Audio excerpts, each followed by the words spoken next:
नमस्कार दोस्तों, study horizon पर आप सभी का स्वागत है। स्टडी होराइजन चैनल आपकी परीक्षाओं में तैयारियों को मजबूत बनाने के लिए क्विज का खंड लाया है आपके सामने, और उसमें सभी विषयों पर विभिन्न महत्वपूर्ण चुने गए पिछली परीक्षाओं में आए हुए प्रश्नों का एक बैंक तैयार किया है और उसे आपके सामने रिपीट कर रहा है। तो आपसे गुजारिश है कि आप सभी इन 20-20 क्वेश्चंस का जो बैंक है इसको एक वीडियो में प्रस्तुत किया गया है, तो नीचे आप कमेंट बॉक्स में अपना स्कोर टाइप कर सकते हैं।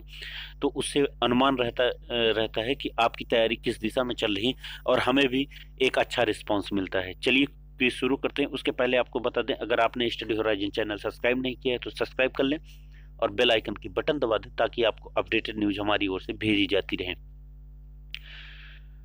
पहला क्वेश्चन है, मतलब 61 नंबर क्वेश्चन है, ब्रिटिश सरकार ने बंगाल विभाजन को प्रतिसंहित किस वर्ष किया था?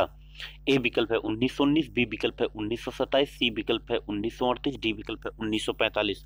दोस्तों आपको बता दें, बंगाल विभाजन 1905 में किया गया था, जिसे 1911 में जॉर्ज पंचम ने आकर उस कानून को रद्द कर दिया था। लेकिन विवरित रूप से, मतलब विस्तृत कानून के रूप में सन 1919 में एक एक्ट आया था, मॉन्टेग्यू चेम्सफोर्ड सुधार, और उसमें जो है बाकायदा बंगाल विभाजन को रद्द किया गया था। लेकिन आपको बता दें, बंगाल विभाजन अगर आएगा रद्द किया गया तो 1911 अगर लिखा रहेगा तो सबसे पहले आप मारिएगा। जॉर्ज पंचम सम्राट आए थे ब्रिटेन के, उन्होंने रद्द किया था, उनके स्वागत में यह सब सम्मान आयोजित किया गया था, उसी में यह रद्द कर दिया गया था। और बंगाल विभाजन 1905 में हुआ था। उसके बाद स्वदेशी आंदोलन का उभार हुआ था भारत में। 62 नंबर क्वेश्चन देखते हैं, जलियांवाला बाग की दुर्घटना किस सन में हुई? ए विकल्प है 1917, बी विकल्प है 1919, सी विकल्प है 1918, डी विकल्प है 1935। दोस्तों आपको बता दें 1919 में स्पेसिफिक अगर आपसे डेट पूछा जाएगा तो 13 अप्रैल 1919 में जलियांवाला बाग की दुर्घटना हुई थी। और जलियांवाला बाग जो है, काले कानून रौलट एक्ट के विरोध में जलियांवाला बाग में कुछ लोगों ने जो है उसके विरोध में सैफुद्दीन किचलू जैसे लोगों को गिरफ्तार कर लिया गया था। तो उन्हीं के गिरफ्तारी को रोकने के लिए जलियांवाला बाग में मीटिंग हुई थी और उसी में जनरल डायर ने बिना पूर्व सूचना के गोली चलवा दी थी।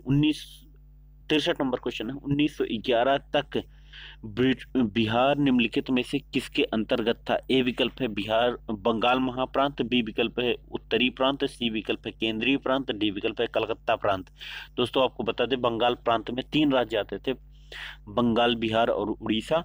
तो बिहार भी उसी में शामिल था, तो ए वाला विकल्प सही है। 64 नंबर क्वेश्चन देखते हैं, अलीगढ़ मुस्लिम विश्वविद्यालय के संस्थापक कौन थे?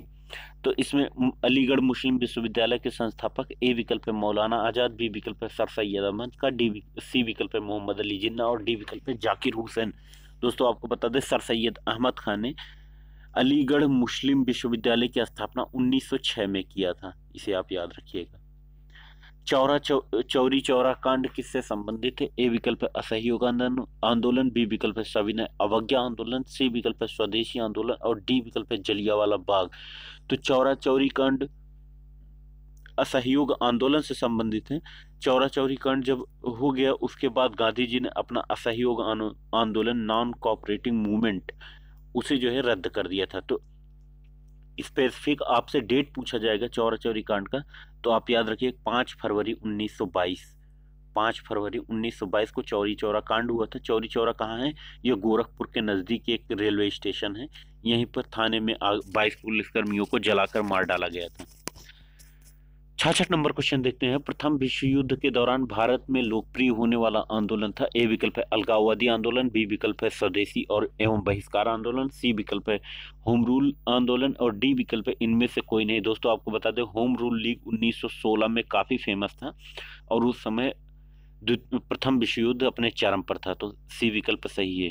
प्रथम विश्व युद्ध का टाइम पीरियड आपसे पूछा जाएगा तो 1914 से 1919 है।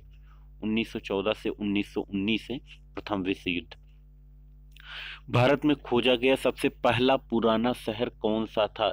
ए विकल्प है सिंध, बी विकल्प है हड़प्पा, सी विकल्प है मोहनजोदड़ो, डी विकल्प है पंजाब।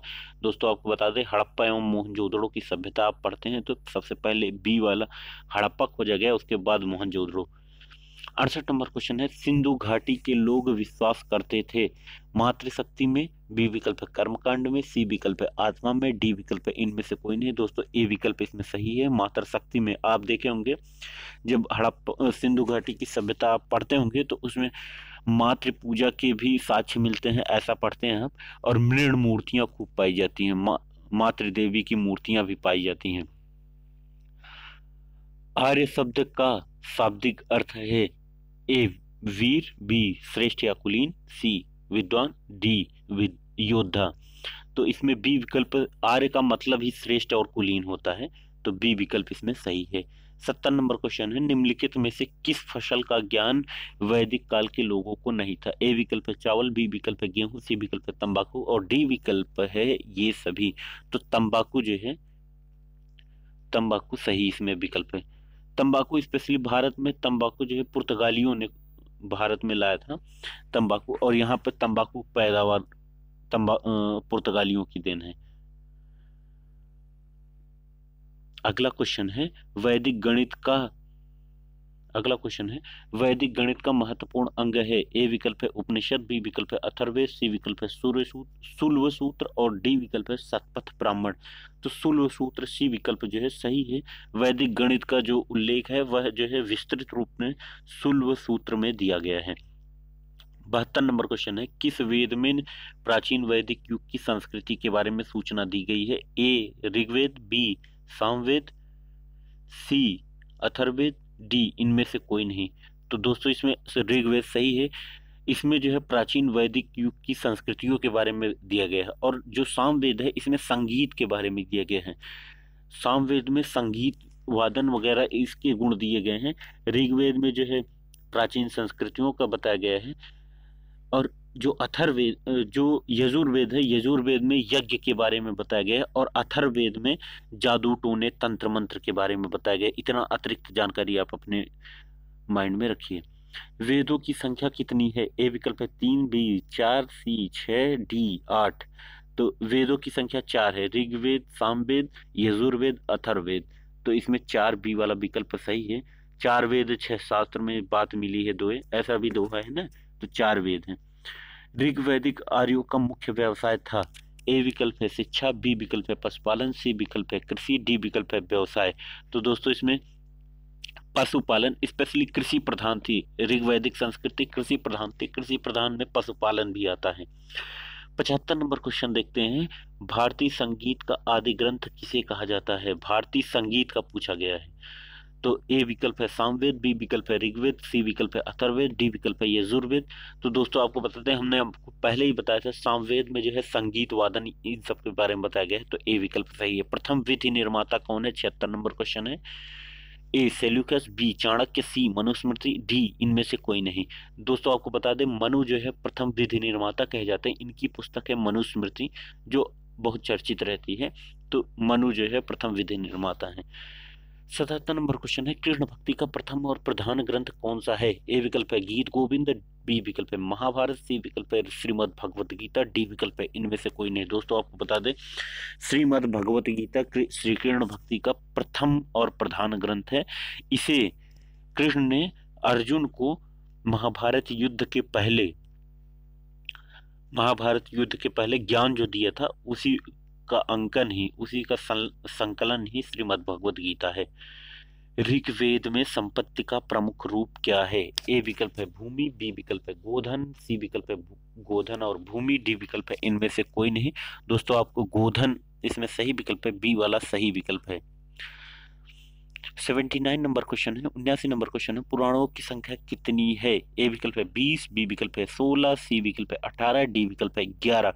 दोस्तों आपको बता दें पुराणों की संख्या 18 है। आप एक श्लोक भी सुने होंगे, अष्टादश पुराणेषु व्यासस्य वचनम द्वयम्। तो अष्टादश मतलब 18 पुराण है। वैदिक धर्म का मुख्य लक्षण इनमें से किसकी उपासना था? ए विकल्प है पशुपति, बी विकल्प है प्रकृति, सी विकल्प है माता, डी विकल्प है त्रिमूर्ति। दोस्तों जो वैदिक संस्कृति थी, वैदिक धर्म था, उसमें प्रकृति की पूजा को बहुत महत्व दिया जाता था, तो बी विकल्प इसमें सही है। तो प्रकृति इसमें सही विकल्प है। आगे भी खंड ये जारी रहेगा, आप अपना अभ्यास ऐसे करते रहिए। आपको आपकी परीक्षा के लिए बेस्ट ऑफ लक। 6 जनवरी और इसके अलावा पुलिस का पेपर आपका बहुत अच्छा बीते, हमारी ओर से और हमारे चैनल की ओर से ढेर सारी शुभकामनाएं। नमस्कार दोस्तों, बहुत बहुत धन्यवाद।